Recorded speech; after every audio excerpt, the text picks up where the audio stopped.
Salam, mən Firuzə Hüseyni. Bugün keçirilmiş 4-cü siniflər üçün monitoring imtahanının C variantının suallarının izahını verirəm. Birinci sualda deməli can qoymaq mənasını verib. Yəni deyir bu pulları qazanmaq üçün bir həftə can qoymuşam. Bu nə deməkdir? Yəni bir həftə çalışmışam.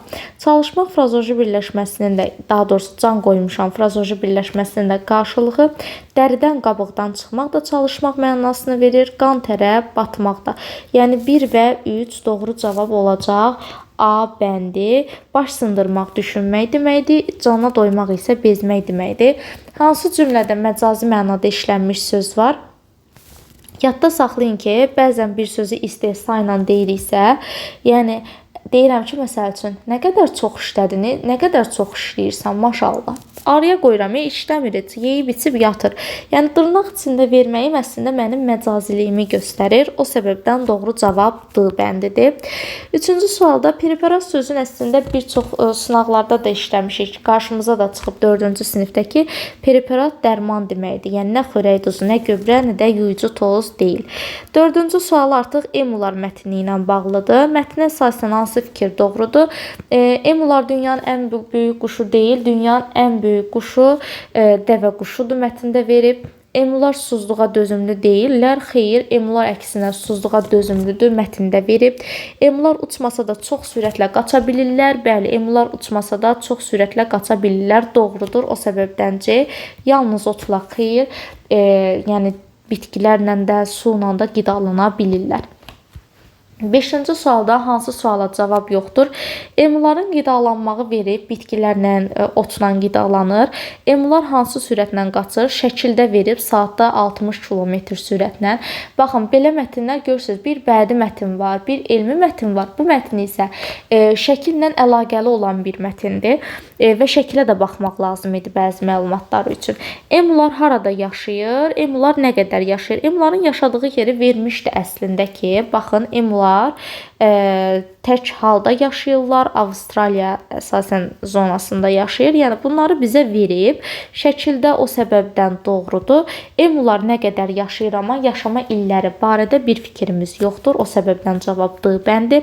Böyük emu döyüşü o səbəbdən baş vermişdi ki, emular artıq qida üçün əkin sahələrinə hücuma keçmişdilər və əkin sahələrini dağıdırdılar, özləri qidalanırdılar. İnsanlar da onlarla döyüşməyə başlayırdılar. O səbəbdən də doğru cavab olur D bəndi. 7-ci sualda əkin sahələrinin tərk etməsinin səbəbi o idi ki, artıq qida ehtiyatı tükənmişdi. Yəni istədikləri qədər yemişdilər. Ona görə də qida qalmamışdı və ona görə də tərk etmişdilər. Hamısı mətndə verilib. 8-də Avstraliya ordusu emularla döyüşdə nə üçün məğlub oldu? Məğlub olma səbəbi odur ki, ordu emuların müdafiə bacarıqlarını görüb döyüşü dayandırdı.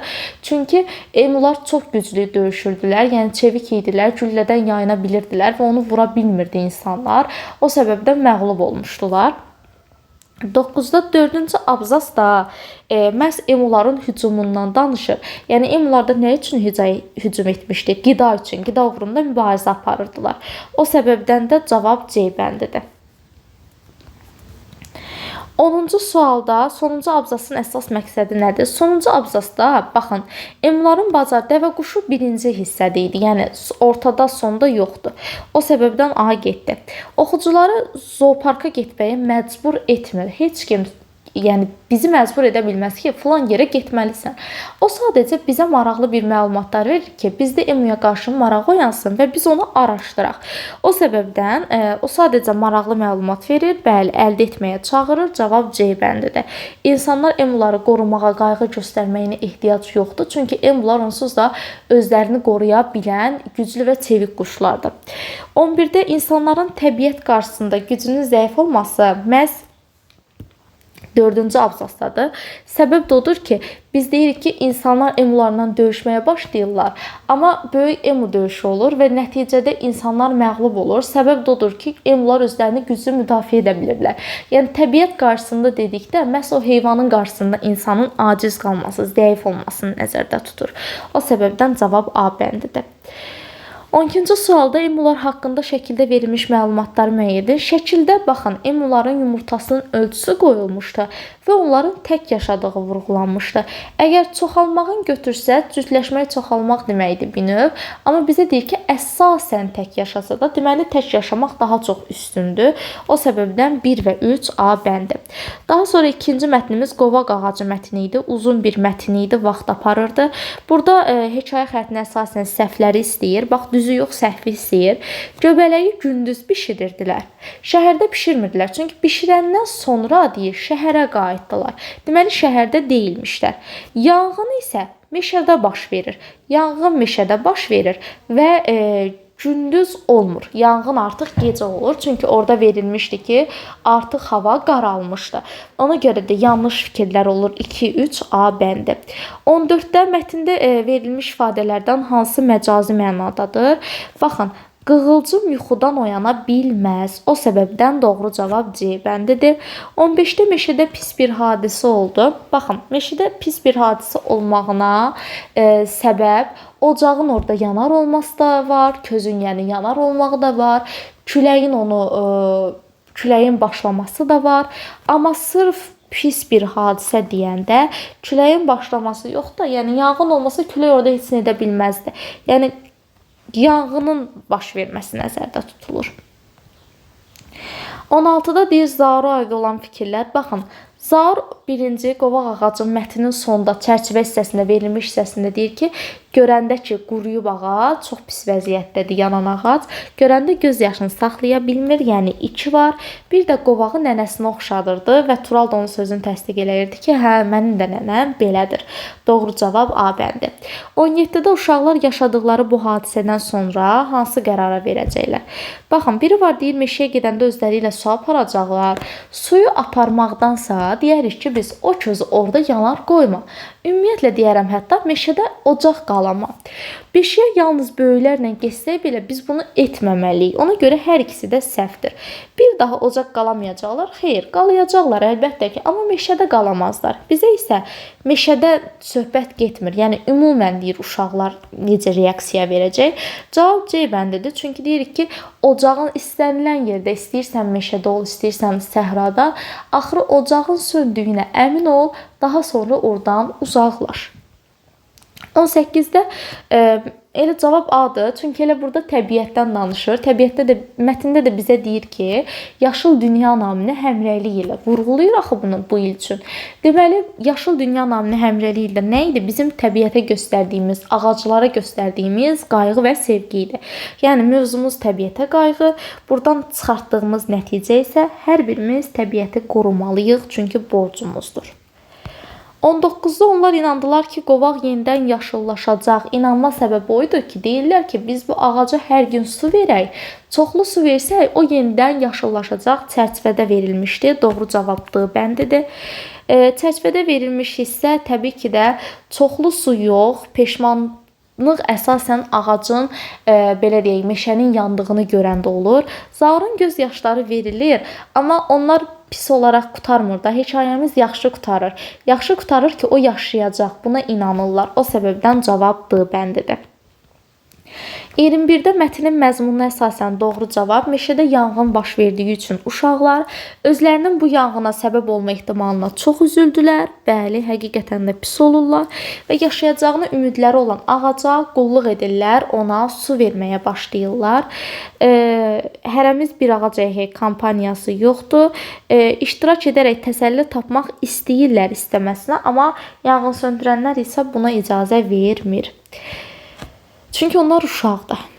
Asimov və Sofya robotlarla bağlı elmi mətndir. 22-ci sual mətnin məzmununa əsasən hansı fikri söyləmək olar?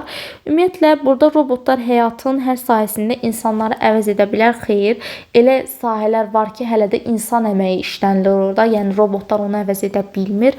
Cavab A bəndidir. Robotlar insanların həyatını asanlaşdırmağa xidmət edir. Çünki mətndə də vermişdi ki, yaşlılara, fiziki qüsurlulara əsasən yardım edirdilər. O səbəbdən cavab A-dır. 23 33-də Asimov haqqında səhv fikir istəyir. Səhv fikrimiz cavab C bəndidir. Sosial zəkaya malikdir. Onlar insana bənzər idilər, yeriyirdi, qaçırdı, pilləkən çıxa bilirdi, səs üz tanıma funksiyaları da var idi. 24-də Sofiya robotu haqqında hansı fikir yanlışdır? İlk insana bənzər robot Sofiya deyil, Asimov idi və yanlış fikir istəyir deyə cavabımız olacaq C bəndi. 25-də hansı bənddə səbəb-nəticə əlaqəsi pozulub? Asimov təqdim edildi, Sofiyaya maraq azaldı. Xeyr, Asimov təqdim edilir, amma Sofiyaya maraq azalmır. Yəni bu yanlış fikirdir. O səbəbdən cavab A-dır. Mən bir də mətnə baxıram ki, burada ilk dəfə deyir ki, ilk dəfə 2000-ci ildə təqdim edilən baxın Asimov idi. Yəni Sofiya deyil idi. Bizdə isə burada deyir ki, Sofiyaya yazmışdı ilk insana bənzər, səbəb ona görə C-dir. Asimov təqdim edildi, Sofiyaya maraq azaldı. Xeyr, Asimov təqdim ediləndə ümumiyyətlə Sofiya yox idi. Ona görə cavab A bəndidir. Sofiya robotunun istehsalı nəticəsində hansı hadisələr baş verdi? Hodgson Robotics rəqabətdə önə keçdi, çünki Sofiyaya maraq daha çoxdur və Səudiyyə Ərəbistanda fərqli vətəndaşa sahib oldu. Bəli, Sofiya ilk vətəndaşlıq alan robotdur. Ona görə doğru cavab A bəndidir. Mətnin məzmununa əsasən yanlış fikir hansıdır? Robot texnologiyası bahalı sənaye sahəsidir, düzdür. Robotlar uzun müddətli araşdırmalar nəticəsində hazırlanır, düzdür. Robot sahəsində də şirkətlər arasında rəqabət olur, düzdür. Son dövrlərdə insana bənzər robotlara maraq azalıb. Xeyr, əksinə artıq dövr robotlaşmaya doğru gedir. O səbəbdən cavab D bəndidir.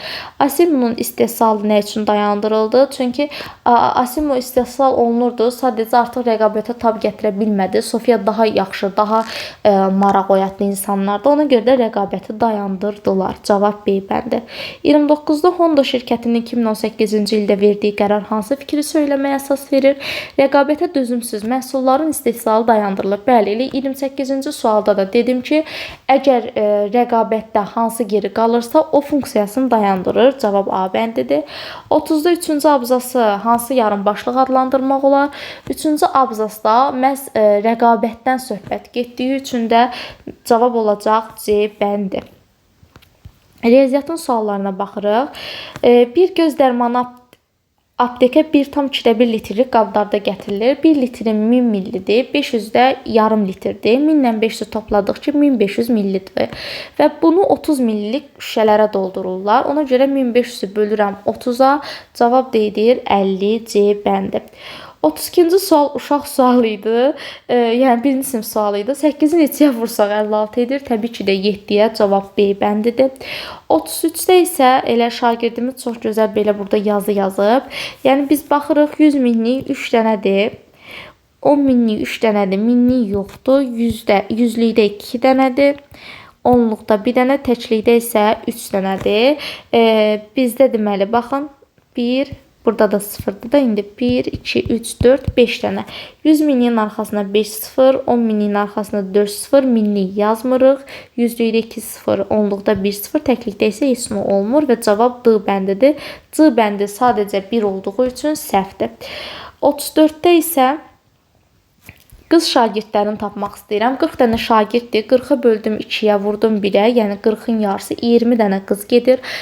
40-ı böldüm 8-ə, vurdum 1-ə ki, 5 dənə valideyn gedir. 40-ı böldüm 8-ə, vurdum 3-ə ki, 15 dənə də oğlan şagird gedir. 35-də dairənin bərabər hissələri qeyd olunub. Baxın, 360 dərəcədir. Bir dairə 360 dərəcədir və burada 8 dənə hissə var. Ona görə 360-ı 8-ə böldüm. Cavab elədi 45. Deməli, bir dənə hissə 45 dərəcədir və bizdən 3 hissəni istədiyi üçün 45-i də 3-ə vururuq, 135. Sahəni istəyir bizdən. Mən demişəm ki, ya bu fiqurları ayır bax. Rəylənmişin. Baxın, bu uzunluq 7. Uzunluq 7-də 10 deyil, çünki 10 bütövdür. Uzunluq burada 7-dir. Deməli, bura 3-dür. 7, bu da 4. 28, 3-dür, 3-dür, 9. 28 ilə də 9-u toplayanda cavab edir 37 D bəndi. 37-də koordinat şəbəkəsi verilir və bu nöqtələri birləşdirəndə hansı fiqur alınır? A 2-dən 6. Birinci x oxu gəlir, sonra y oxu. A 2-dədir. Baxın, A 2-dən 6-ya. A 2-dən getdim 6-ya doğru. Burada dayandım. B 2-dən 3-ədir. C 5-dən 3-ədir. D 5-dən 6-yadır. Alınır kvadrat C bəndi. Verilən fiquru düzbucaqlı paralelipipedə tamamlamaq üçün neçə vahid kub lazımdır? Baxın, mən görürəm ki 1, 2, 3 dənə, deməli bir dənə hissəyə 3 dənə yerləşir və 1, 2, 3, 4 dənə də bunun belə deyək də n-inə yerləşir. Düzdürmü? 1, 2, 3, 4, 5 dənə. 5 dənə enindədir, 4 dənə uzunluqda. 4-ü 5-ə vurdum ki, 20 dənə kub var aşağıda. Və 3 dənə də bunlar. Düzdürmü? 20-ni də 3-ə vuranda əslində bura 60 dənə kub olmalıdır. Amma mənə bəziləri verib. 2 dənə burada var. 60-dan çıxdım 2-ni, qaldı 58. Aşağıda da 20 dənə var. 20-ni də çıxdım, cavab elədi 38 C bəndi. 39 asan sual idi. Diaqram verib xərcləri hesablamalıyıq. Ərzaqlar 350-dir. Kommunal 150-dir. Nəqliyyat 50-dir. Digər xərclər 250-dir. Bunları da toplayanda cavab edir 805. Deməli, 40-cı sual fiqurun üstdən görünüşüdür. Fəza ilə bağlı bir sualdır. Üstdən görünüşü ilə hazır verib və sadəcə indi planını istəyir. Plan da nədir? Plan da odur ki, altında nə qədər fiqur görünmür bizdə. Yəni, nə qədər fiqur yerləşir bir sütuna, onu hesablayaq. Bir dənə qabaqda təkdir. Düzdürmü? Bir dənə burada təkdir, bir dənə burada təkdir. Baxın, heç bura 3 yazıb səhvdir. Düzdürmü? Qaldım digər variantlardır. Sonra yanında 1 düşməlidir. Burada 2 yazıb səhvdir. Deməli, D bəndi də getdi, B da getdi. Daha sonra baxıram ki, 1, 1, 1. Bunları düzdüm. Bunun arxasında da bir dənədir. Görürük, bir dənədir burada. Ona görə burada 3 yazıb səhvdir. Cavab A bəndidir. 41-ci sualda bizə ədəd verir və dönə-dönə demişik dərslərdə ki, 4 rəqəminin, yəni mərtəbə qiymətini istəyir. Mərtəbə vahidi deyəndə ədədin yerinə 1 yazırıq. Mərtəbə qiyməti deyəndə isə nə edirik deməli? Mərtəbə qiyməti deyəndə ədədi olduğu kimi saxlayıb qalanların 0 edirik. 4 burada da olduğu kimi saxladım. Qalanların 0 edirəm. 4 dənə 0 düşür arxasına. Doğru cavab D bəndi.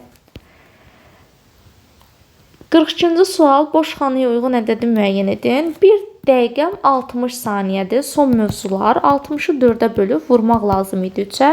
60-ı 4-ə böləndə 15, 3-ə də vuranda 45 B bəndi.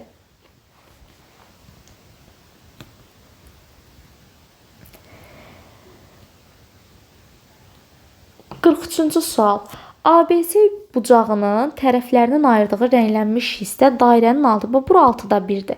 Biz də deyirik, dairə 360 dərəcədir. 360-ı bölürəm 6-ya vururam 1-ə, cavab edir 60. Qutardı getdi. Deməli, bura 60 dərəcədir. Cavab C bəndi.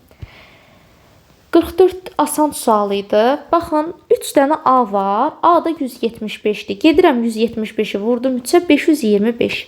2 dənə B var. 270-dir. 270-i vururam. Deməli, 2-yə 540. İndi burada nə qədər oldu? 540 ilə 525-i topladım ki, 1065 tərəzinin bu gözüdür. Bu da onunla eyni ölçüdə daxı bərabər dayanıblar. Deməli, burada 1065-dir. 1065 3 dənə belə deyək, kisəni əhatə edir. Bizdən birini istəyir deyə 1065-i də 3-ə böləndə cavab edir 355 D bəndi. 45-də Anarın cəmi 36 oyuncağı var. Vəsiyo, nə rahat. 36-nı böldüm 3-ə, vurdum 1-ə 12. 36-nı böldüm 4-ə, vurdum 1-ə 9. 36-nı böldüm 6-ya, vurdum 1-ə 6. Böldüm 4-ə, vurdum 1-ə 9. 12, 9, 6, 9. Bəli, cavab B bəndidir. 6 dənə sarımız var, 9 dənə göyümüz var, 9 dənə bozumuz, 12 narıncımız. 46-da deyir ki, bağça 2 hissəyə ayrılmışdı. Birinci hissədə hər sırada 24 ağac olmaqla 15 sıra. 24 ağac, 15 sıra. 24-ü vururam 15-ə 2 birinci. 360 ağac, baxın birinci sıradadır. Şagirdim maşallah çox qəşəngdir. Üzərində hamısının həlli ilə yazıb. 11 ağacda 30 sıra. 11-i də gəlirəm, vururam 30-daki 690-da buradır. 360, 690. Deməli, üzr istəyirəm. 360, 330. Bizdən də cəmin istəyir. Bunları da toplayırıq. Cavab edir 690 A bəndi. 47-də deyir ki, bir ədədi 3 dəfə artırıb üzərinə 5 əlavə etdikdə 20 alınır. Ədədim x-dır. X-i 3 dəfə artırdım, yəni vurdum 3-ə. Üzərinə 5 gəldi, belədir 20. X vur 3 bərabərdir. Toplamada digər tərəfə çıxma olaraq keçir. 20-dən 5 çıxdıq 15. X da bərabərdir. Vurmaydı olur bölmə. Cavab 5 B bəndi. 48-də birinci bağlamada 3-dür, digərində isə bundan 2 dəfə çoxdur. Yəni 3 vurulsun 2-dir.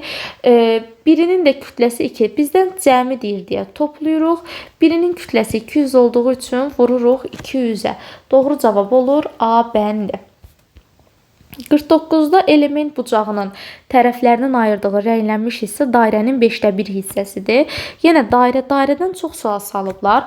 360-ın 5də 1 hissəsi deməli 72 dərəcədir və bizdən də bir dənə buranı istədiyi üçün doğru cavab B bəndidir. 50-də radiusları eynidir. BD mərkəzli bir çevrədir. Bizdən yanlışı istəyir. Baxın, deyir AC 2 dənə DE-yə bərabərdir. 2 dənəsi, yəni bunlar da bərabər olduğu üçün həqiqətən də düzdür. AE, yəni bütöv 2 dənə BD-yə bərabərdir. Bəli. 2 dənə bunu götürsəm, həqiqətən də bu qıraqdakılar da var axı. Bir bu, bir də ortadakı 2 dənə alınır. Düzdür. AE bərabərdir 4BC-yə. 4 dənə BC, bəli 1, 2, 3, 4. 4 dənə alındı və AE bütöv alındı.